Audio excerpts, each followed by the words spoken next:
Hi, we are going to learn the Locrian Mode 7.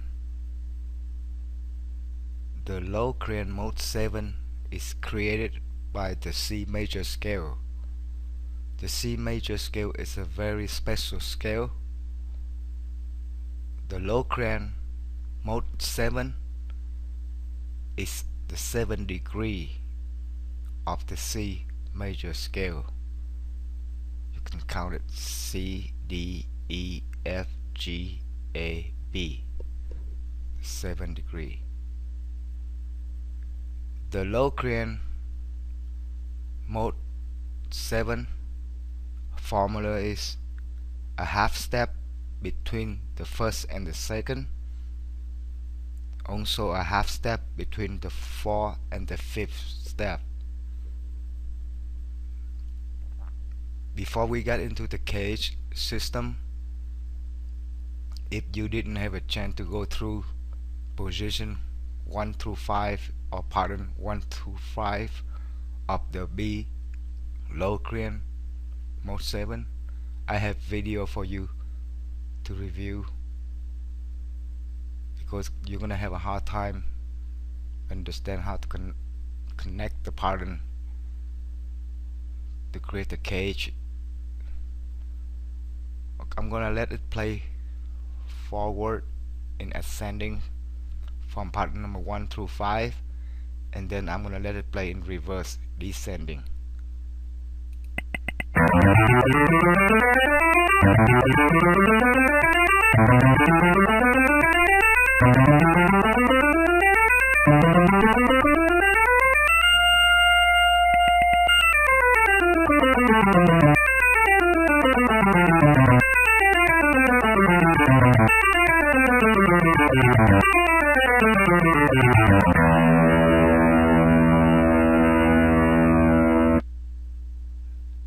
I put the CAGED system on a loop, play backward and forward like this for a couple of minutes just to listen to it and train my ear.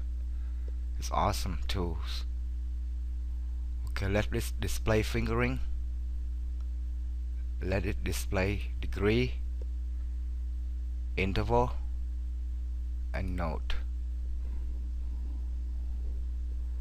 Okay, pattern number 1. You see the root on 5th string 2nd fret in red. You walk up the step, you see another root, open B on 2nd string. From root to root at 1 octave.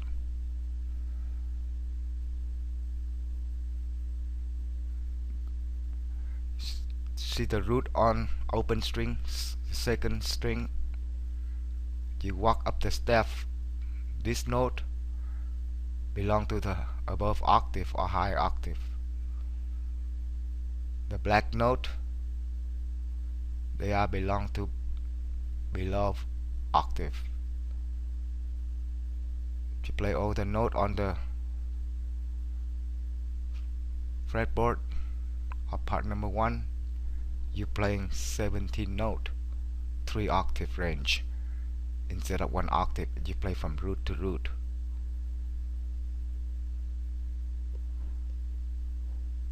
Part number 1 has a neighbor is part number 2. Part number 2 has a neighbor is part number 1. Part number 1 and part number 2, they share some common note. Look at note on 2nd fret and 3rd fret of part number 1. This note are carried over to create part number 2. They identical note, same fret number. The most important note to carry over from part number 1 to create part number 2 is the root, the B on 5th string 2nd fret. Look at part number 1 and part number 2. See that? Part number 2 also have a root on third string 4th fret, red, the B. Let's turn in finger.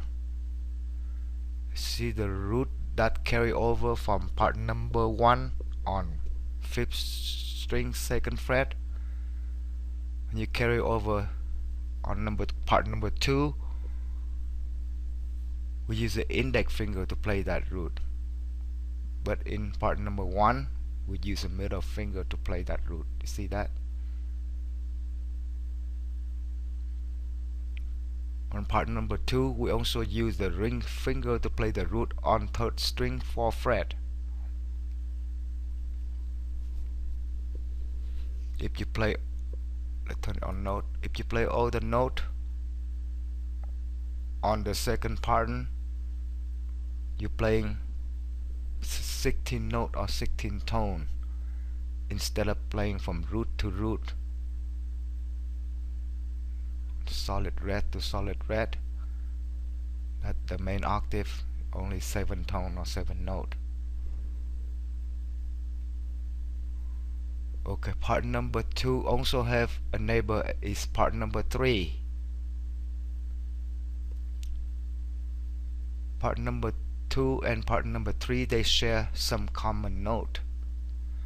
Look at note on the 4th, the 5th and the 6th fret of part number 2. These notes are carried over to create part number 3. They look identical, same fret number. You see between 2 and 3 on 4th, 5th and 6th fret. The most important note to carry over from part number 2 to create part number 3 is the B, the root on 3rd string 4th fret. Look at part number 2. Look at part number 3, also on 3rd string 4th fret.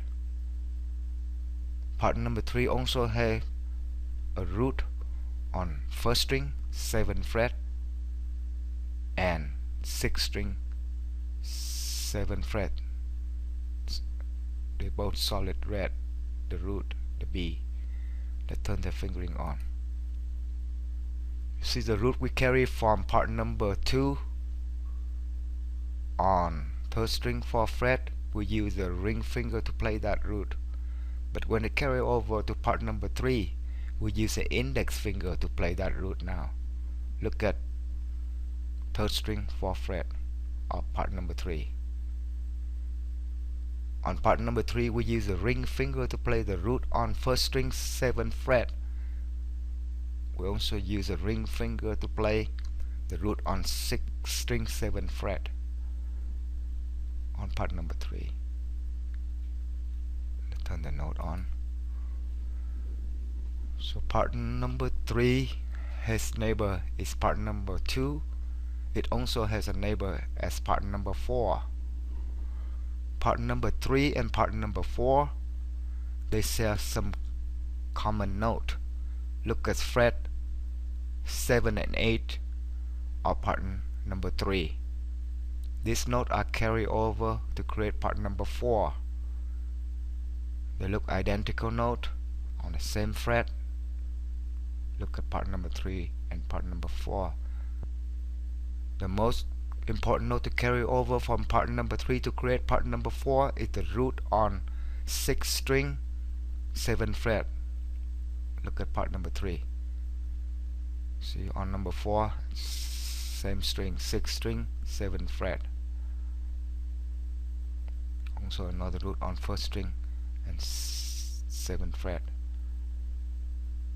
Part number 4 also have a root on 4th string 9th fret. The root, the B, in red. Let's turn the fingering on. The root that carry over from part number 3 to create part number 4 on 6th string 7th fret, we use the ring finger to play that root. Look at part number 3. But when it carry over part number 4, we use the index finger to play that root. Look at 6th string 7th fret of part number 4. We also use the index finger to play the root on first string 7th fret. Look at part number 4. Part number 4 use the ring finger to play the root on 4th string 9th fret.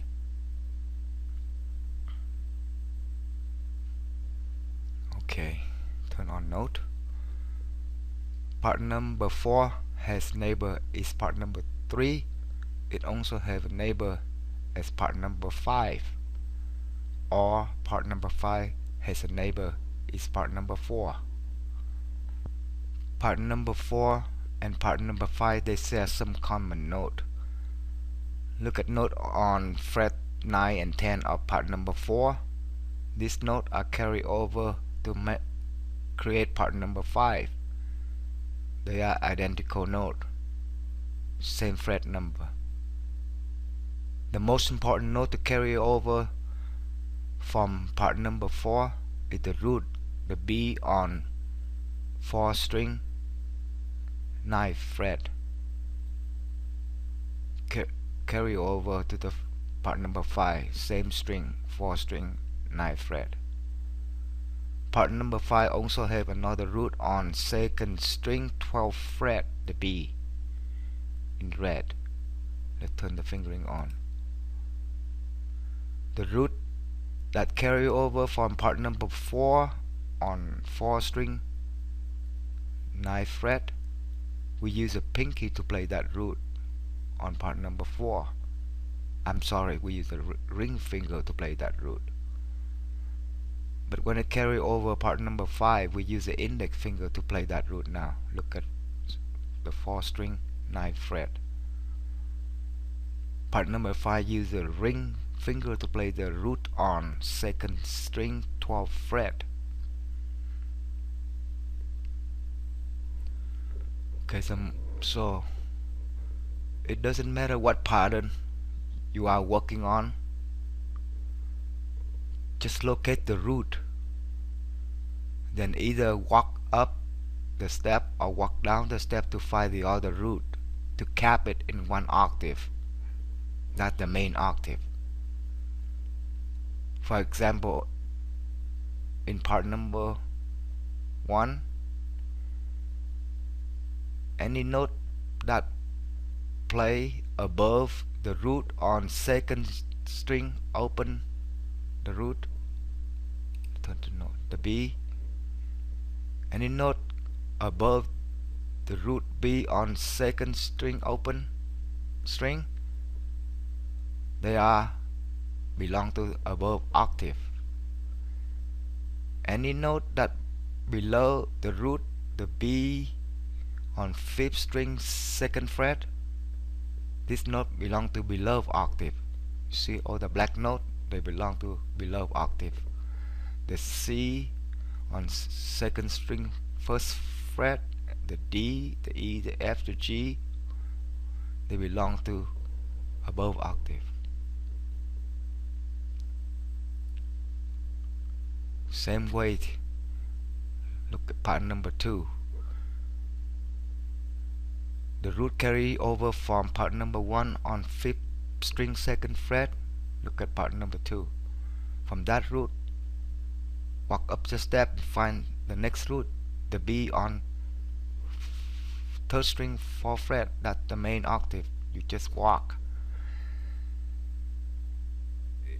If you continue walk from the root on 3rd string 4th fret, the B, walk up, you're playing note in higher octave. The G, the A, the black note on 6th string, they belong to below octave. On the third pattern, the root from the 6th string 7th fret, walk up the step, you see another root on 3rd string 4th fret, that's 1 octave.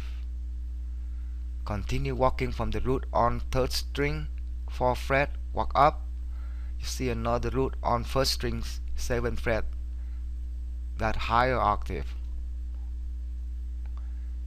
Walk up again to the C on 1st string 8th fret, you work even higher octave.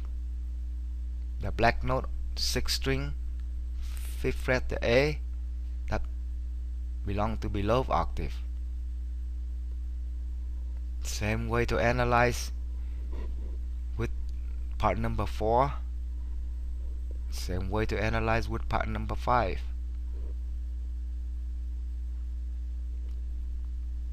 Play a few notes. Start with part number 1 in ascending. Put your feeling into it. Bend the string. Put hammer on, hammer off. Vibrate, sustain. Put your feeling into the notes. Skip a couple steps. Play a couple. Then slide down. Slide up, I mean, to part number 2. Do the same thing. Play a couple notes. Put your feeling onto it. Do the same thing, slide over, play number 3. And do the same thing, play number 4. Couple note, put hammer on, hammer off, band note, whatever. And slide over number 5. If you keep doing this experiment, sooner or later you will come up with a lick. Now doing the same thing in descending. Play a few notes from part number 5. Put effect onto the note you're playing. Slide down the neck, play number 4, a couple note. Do the same thing, slide down number 3, do a couple note. Slide down number 2, do a couple note. And then slide down number 1. Keep practice, someday you will come up with a cool lick that you create.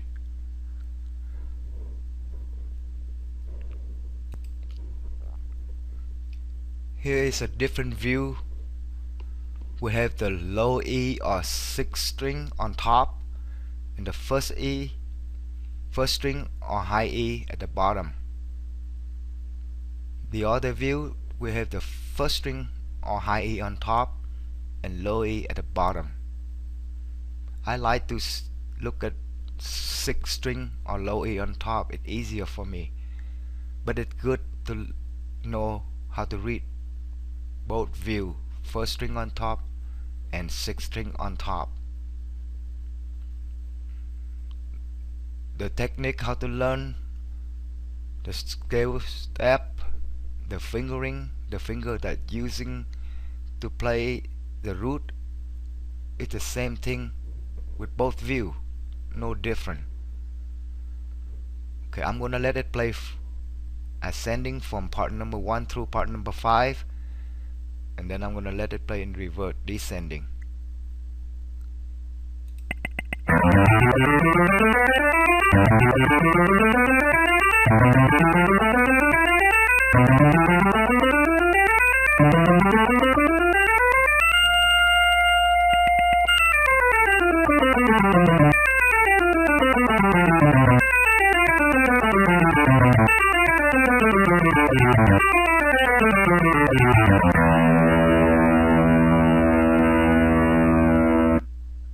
Let it display finger, display interval, display degree. Let's go back to note. I have video for individual position or pattern from 1 to 5 for you to view. I hope this lesson helped you, and see you next lesson.